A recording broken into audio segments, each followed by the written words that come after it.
big chunk, no, of our population, almost 6 million Filipinos, cannot read, cannot write, cannot count.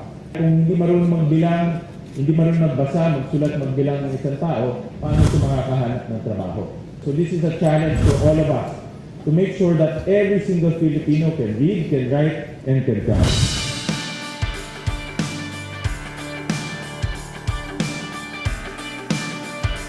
In order to address this, we enacted Republic Act number 12028, which is called Academic Recovery and Accessible Learning Act, or the ARAL Bill, and the IRR was signed in December 16, 2024. This is now being implemented by the Department of Education, and the main feature of this bill is to address the education crisis by providing learners free and effective national learning intervention program to learners who are lagging in the 3 core subjects, which includes reading.